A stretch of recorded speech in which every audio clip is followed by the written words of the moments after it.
በቅድመ ዝግጅቶች ያሉት እንደማንኛውም ህክምና ይህ ከሰርጀሪ በፊት የህፃናት አንስቴዥያ ቅድመ ዝግጅት ይኖረዋል። ከሌሎች ከታላቅ ወይም ከአዋቂ ህክምናዎች ግን ለየት የሚያደርገው በወላጆች ወይም በአሳዳጊዎች ላይ ይሆናል ማለት ነው። እንግዲህ ታካሚውን በቀጥታ መመርመሩ ሂደት እንዳለ ሁሉ ታካሚዎችን ወይ አሳካሚዎችን ወይም ወላጆችን በቅርበት በግልጽነት ማወያየት ይጠበቃል ስንል ከታሪኩ ወይም ከቅድመ ታሪኩ እንነሳለን። ህፃኑ ወይም ታካሚው የቀደመ ጤና ችግር ካለበት የአለርጂ ሌላ የመድኃኒት ያለመስማማት ችግር ካለበት ይመረምራል። ሌሎች ደግሞ የመተንፈሻ አካላቶችን ይመረምራል፣ ቼክ ያደርጋል ማለት ነው።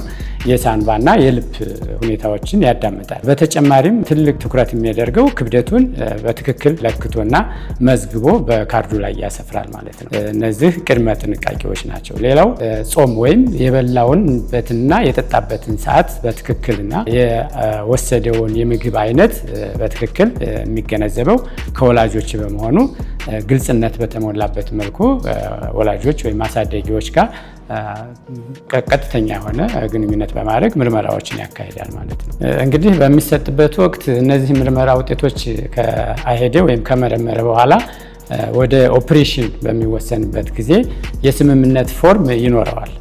ይህ የስምምነት ፎርም የሚፈርመው ወላጅ ወይም አሳዳጊ ይሆናል ማለት ነው። እነዚህ ክንውኖች ከተከናወኑ በኋላ በቀጥታ ወደ ኦፕሬሽን ክፍል ከመሄዱ በፊት ታካሚው ኦፕሬሽኖቹን ቼክ ማድረግ ይጠበቃል። ከሌሎች ታካሚዎች በተለየ ሁኔታ አንደኛው የክፍሉ ሁኔታ ቀዝቃዛ ለመሆኑን ቼክ ያደርጋል ወይም በሙቀቱ በታካሚ ሙቀት መጠን የሚመጣጠን መሆኑን ያረጋግጣል ማለት ነው። ሁለተኛ የሚሰራባቸው የሚጠቀምባቸው የመተንፈሻ አንስቴዥያ ማሽኖችን ቼክ ያደርጋል፣ መስራታቸውን ያረጋግጣል። ሌላው መከታተያ ሞኒተር ወይም ፔሸንት ሞኒተሮችን ሬዲ መሆናቸውን ያረጋግጣል። ሌላውና ትልቁ ታካሚው ወደ ኦፕሬሽን ከመግባቱ በፊት ክብደቱ ላይ መሰረት ያደረገ መድኃኒቶች በአግባቡና በስርዓቱ ተዘጋጅተው ይጠብቃሉ ማለት ነው። ይህ ከሆነ በኋላ ታካሚው በቀጥታ ወደ ኦፕሬሽን ይገባል። ኦፕሬሽን ከገባ በኋላ ምንም ጊዜ ሳይወስድ ከላይ እንደተናገርነው መድኃኒቶቹ በሁለት አይነት ምክንያቶች ሊሰጡ ይችላሉ። አንደኛው በደም ስር አማካይነት የሚሰጡ መድኃኒቶች ሲሆኑ፣ ሁለተኛው በአፍና በአፍንጫ በኩል የሚሰጡ በጋዝ መልኩ በመቀየር ወይም ቱቦን በመተንፈሻ ቱቦን በመጠቀም የሚሰጡ መድኃኒቶች ይሆናሉ ማለት ነው።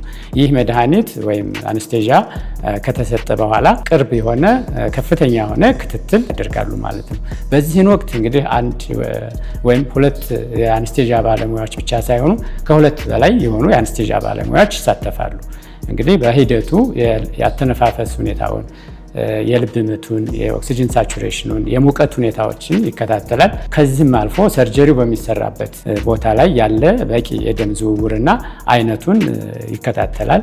እስከ ሂደቱ መጠናቀቂያ ድረስ በቅርብ ሆኖ በከፍተኛ ጥንቃቄ በተሞላበት መልኩ የአንስቴዥያ መድኃኒቶቹን በመስጠት ለኦፕሬሽኑ ትልቅና ስኬታማ ውጤትን ለማስኬድ ያደርጋል ማለት ነው። ይህንን አገልግሎት ማግኘት ከፈለጉ ወደ ሄመን ይምጡ።